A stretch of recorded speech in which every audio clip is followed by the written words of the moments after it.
What's going on? It's your boy Sermon at Sermon's Domain on Twitter. Welcome to the month of July. We made it another month to the most anticipated albums for July 2016. I got 6 albums that have release dates that are pretty much confirmed unless they get pushed back. I know Ray Streamer got pushed back from June to August, so it happens. And with that said, let's get right into it. Coming out July 1st is Snoop Dogg's Koolaid. Koolaid is the first rap album from Snoop Dogg in about 5-6 years. The last time he put out a rap album was the documentary. And since then, he's dropped the Reincarnated, the Snoop Lion joint, and then Bush, which was more along the lines of like a singing Snoop Dogg. It's kind of his version of Pharrell's last album. And I really liked the projects. I don't know if I liked Reincarnated as much, but I liked Bush. I thought that was a really good body of work. But now it's time for Snoop to get back into why everyone loves him, the rapping. And so far, the singles have been pretty good. He debuted like 6 songs on The Pharmacy, Dr. Dre's radio show this past weekend, and there's one record produced by Just Blaze called Super Crip.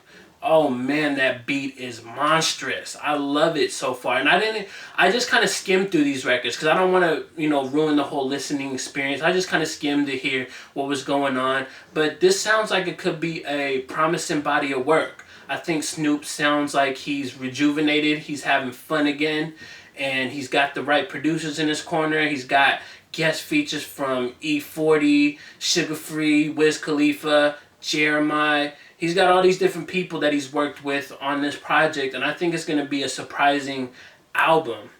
Let's keep it West Coast and go to July 8th.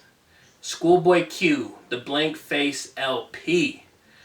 Schoolboy Q, musically, I haven't been too excited with him. I didn't really care for Oxymoron, and then he released the song with Kanye, That Part. That kind of just came and went. Now, Groovy Tony was the record that first really kicked off the campaign for this new album, and that record was good. I liked it. I listened to it a few times. I love the vibe on it. I think what's really getting me the most excited about this album is the track listing, because he's got records with the Dog Pound, with Jadakiss, with a few members of TDE like SZA and Lance Skywalker, and other people that I'm forgetting. But it looks like, if you just look at the track list, read off the names, it kind of looks like he's going to tell a story with this one. And I really like when Schoolboy Q is able to do that. The other thing that's getting me excited was a short film series that he's doing called By Any Means, or at least part 1 was titled By Any Means. And if you saw the album trailer is basically one that's going to be for the short film. And we saw part 1, and I liked it. It was pretty cool. And the song at the end was solid as well. So I'm looking forward to Schoolboy Q's upcoming album, the Blank Face LP, due out July 8th. Another one that's coming out July 8th and is one of my sleeper picks of the year is Don Tripp, The Head That Wears the Crown. Don Tripp is someone who puts out maybe 1 or 2 bodies of work a year, but they have like that shelf life. They have the longevity. Godspeed was one of my top albums in 2015. And I'm expecting good things from The Head That Wears the Crown. He just put out the In the Meantime EP Part 2, and that got me more excited. How do you get somebody excited for your upcoming album? You put out some more music that's not on the album. That's how it works. And Don Tripp is good at doing that, especially a record like Cleo Never Dies. I love that record so much. I'm glad that he put that on the EP. And it sucks because it feels like it could fit into the album, but because of sample clearances, he's not able to get it on the album. But at least he put it out regardless. And then, he doesn't need a lot of guest features. I remember when Don Tripp first came out, and he was more working with like these big name producers and these huge guest features. I mean, he had CeeLo, he's worked with Yo Gotti, Juicy J, and the list goes on. Nowadays, you are rarely going to find somebody with a huge name on his projects. On this upcoming album, I believe it's like Starlito and then Young Dolph, and then maybe a couple other low-key features. Other than that, Don Tripp has really retreated to the underground, and he has a following. And I just think he is a great artist. So I'm looking forward to that one. Like I said, sleeper pick of the year. Let's go the following week, July 15th, Dreezy, No Hard Feelings. She's a female rapper slash singer from Chicago, and I'm not going to lie to you, I have not heard any of her music. But the reason why I put her on this list is because I want to hear this debut album from her. It's coming out through Interscope, and when the freshman cover hit, a lot of people were saying, you know what, she was the one that should have been on the cover as far as like a female pick. If there was a female pick for the XXL freshman cover, she would have got it instantly. That's what everybody was saying, and it has me interested in her upcoming album. So that's all I can really say about that. I don't know too much about her music, but I am going to give it a chance because I want to hear, what everybody else is saying, how everybody else is praising her. I want to see what the fuss is about. The next week after July 15th, you got July 22nd. Gucci Mane, Everybody Looking. Gucci is on a roll. He's dropped 3 pretty good songs, and he's been strategically coming up with everything that he needs to do right. He's still on Atlantic Records, and the album is coming out through Atlantic, obviously. But then he's shooting, the music videos at his house. He still has the ankle monitor on his ankle. He's still on house arrest or whatever it is. So he's using this stuff to his advantage. He's able to, tell Young Thug and Drake, hey, come to the crib. We're gonna shoot a video for the songs that we did. I'm interested. I know Zaytoven said in an interview that him and Mike Wilmeda did a lot of the production on the album, so that's good.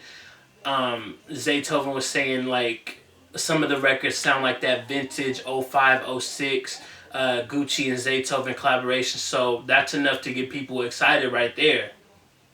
So I think Gucci is going to make a huge splash with this upcoming album, his first project since getting out of prison. And the final album on our list is possibly the biggest of the month. Okay, I'm lying, but it's DJ Khaled. He would want me to say that.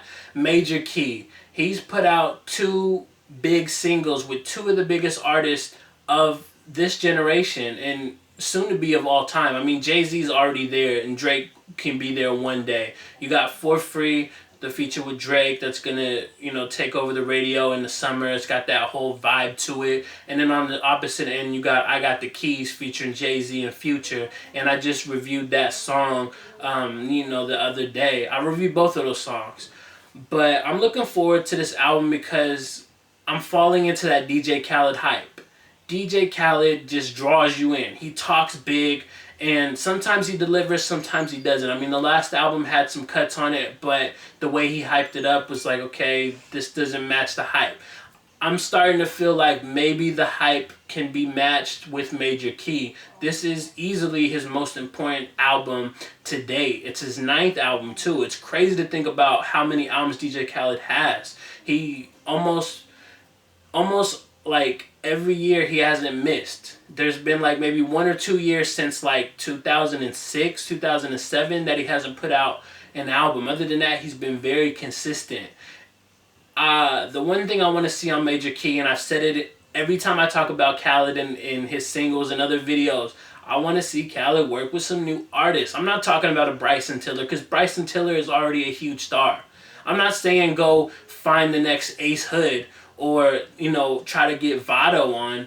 I just want DJ Khaled to work with someone unexpected, more on the underground. I mean, I don't think, like a Schoolboy Q, I don't think he's ever been on a DJ Khaled album. So I would like to see some different names. I know he's already confirmed, like Rick Ross, of course, Lil Wayne, the usual suspects. And that's cool and all, but I want to see something different. I like that he did the Jay-Z and Future record because that's something different. Even though he's worked with both artists, he's never put them together. And I think that's part of, dare I say, that's a key to success for this upcoming album. So Major Key, July 29th, Apple Music exclusive.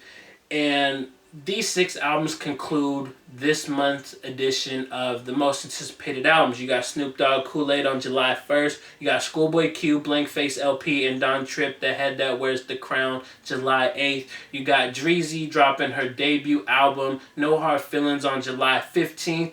You got Gucci Mane returning with his first album since getting out of prison on July 22nd. And wrapping up the month is DJ Khaled, Major Key, July 29th. So let me know which of these albums you're most anticipating. And if I left off an album that is confirmed for July that you are heavily anticipating, you looking so forward to it, let me know in the comment section. Talk to me what makes you excited for that upcoming album. And then like the video, subscribe to the channel if you're not already, share the video, follow me on Twitter at Sermons Domain. And as always, thank you for your time. I appreciate you for watching, and until next time, peace.